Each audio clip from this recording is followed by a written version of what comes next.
Hey everyone, welcome back to Corporate Decoder, the place where we uncover the hidden stories behind the numbers you read every day. I have a feeling today we might be decoding a rather interesting set of results from a company that has been moving freight for a long time. And trust me, some of these numbers have me scratching my head before we dive in. If you find value in unfiltered financial insights, make sure you are subscribed. We also have a fantastic community growing on Discord, linked down in the description, where we break down these filings even further. Alright, let's get straight into it. We're looking at a Form 8K filing from ArcBest's Corporation. This is essentially a report for events that shareholders should know about right away, and in this case it comes out on the 5th of November 2025, telling us about their third quarter 2025 results that were announced the same day. So, the key here is that the report is dated the 5th of November 2025, and the earliest event reported is also the 5th of November 2025. This means the main purpose of this filing is to officially put their third quarter earnings announcement into the public record for the US Securities and Exchange Commission. Okay, so what is the big news? Well, ArcBest, which you might know by their ticker symbol ArcB trading on the Nasdaq, released their earnings for the third quarter of 2025, and they've attached the press release announcing these results along with some supplemental information and presentation slides. Think of it as all the official documents that go with their earnings announcement. Now, when companies release their earnings, you'll often see them talk about two types of numbers. There are the numbers that follow generally accepted accounting principles, or GAAP, which are the standard rules everyone plays by. But then there are also what are called non-GAAP financial measures. ArcBest mentions they use these non-GAAP measures because they believe it helps analysts, investors, and themselves better understand the core operating performance of the company. They say it removes the impact of things that don't actually reflect their everyday business operations. This is super important. They're telling us that if they present numbers that aren't strictly GAAP, they've included a kind of cheat sheet or a reconciliation in Exhibit 99.1. This is where they show you how they got from the official GAAP numbers to their special non-GAAP numbers. It is crucial to look at these reconciliations because sometimes companies can use non-GAAP measures in ways that make their performance look better than it actually is under the standard rules. They specifically mention they will be reconciling GAAP earnings per S-hair to their non-GAAP measures, and also talking about some calculation for adjusted earnings before interest, taxes, depreciation, and amortization, or adjusted EBITDA. They go on to explain why they care about EBITDA and adjusted EBITDA. They say it is a common way for investors and analysts to gauge how a company is performing financially, and importantly, how well it can pay back its debts. Adjusted EBITDA is also a big deal for them because they say it is a key part of their loan agreements. This means if their adjusted EBITDA dips too much, they could be in technical default on their loans. That is a big risk to keep an eye on. But here is a classic disclaimer you'll see in these reports. They admit that how they calculate EBITDA and adjusted EBITDA might not be the same way other companies do it. So even if you see EBITDA reported by someone else, don't assume it is apples to apples with what ArcBest is reporting. This is where comparing companies gets tricky, and they wrap up this section by reminding everyone that these non-GAAP numbers are supposed to be seen as extra information, not a replacement for the real GAAP results. They shouldn't be seen as better measures than the actual net income or earnings per S-hair.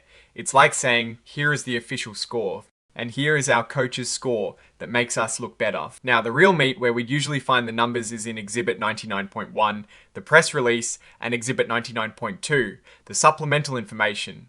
Unfortunately, the text provided doesn't give us those actual financial tables, but based on the report's focus, we know they announced their third quarter results. This typically means we'd be looking at things like revenue, operating income, net income, and earnings per share, both on a GAAP basis and likely their adjusted figures. If we could see the numbers, a key thing to look for would be revenue growth or decline. Is it up or down compared to the third quarter of last year? If revenue is down, say by 10%.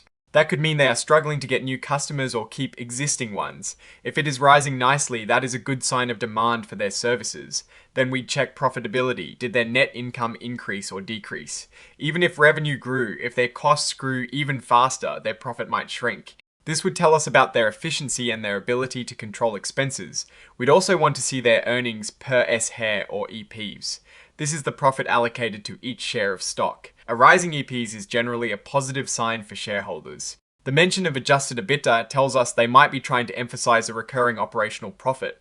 If the GAAP net income is much lower than adjusted EBITDA, it implies there are significant one-time expenses or accounting adjustments that are impacting their bottom line. We'd want to understand what those are. Are they restructuring costs? which might be a one-off but signal a strategic shift, or are they related to something more persistent, like higher fuel costs or labor challenges?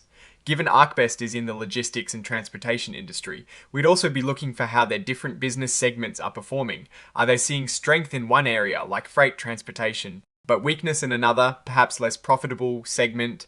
Understanding these segment details is crucial for seeing where the company is making and losing money. And there is a note here about an interactive data file. This is essentially a digital version of the financial data that makes it easier for computers to read and analyze.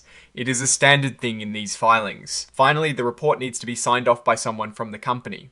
In this case, it is signed by Michael R. Johns, who is the Chief Legal Officer and Corporate Secretary. This confirms that the company is officially submitting this report. Now, looking at this filing, what is the story here?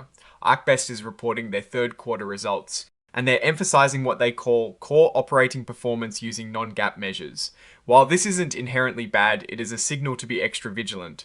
They are trying to present a picture that might look stronger by excluding certain items. The fact that adjusted EBITDA is a key metric in their loan covenants is a major point.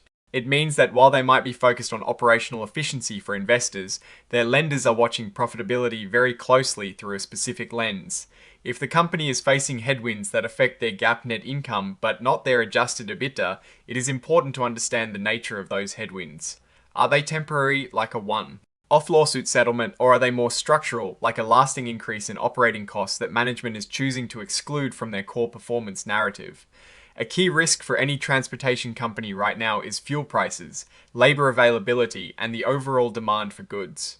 If the economy is slowing down, demand for shipping decreases, which directly impacts revenue. If their costs for fuel and for hiring drivers are going up, that squeezes their profit margins. The push to use non-GAAP numbers might be an attempt to smooth out some of these effects, but it is our job at Corporate Decoder to see if the underlying GAAP numbers tell a different, perhaps less rosy story. In conclusion, ArcBest is using this filing to officially share their third quarter earnings, highlighting adjusted financial figures. The real analysis comes from digging into the actual press release and supplemental data where the numbers live. But the focus on adjusted EBITDA for debt covenants is a significant factor to monitor their financial health and their ability to meet their obligations. What is your take on ArcBest's strategy of using non-GAAP measures? Do you think it helps or hinders understanding their true performance? Let me know your thoughts in the comments below. If you found this deep dive useful, please give this video a thumbs up, subscribe for more unfiltered corporate analysis, and don't forget to join our Discord community link in the description. Thanks for watching, and I'll see you in the next decode.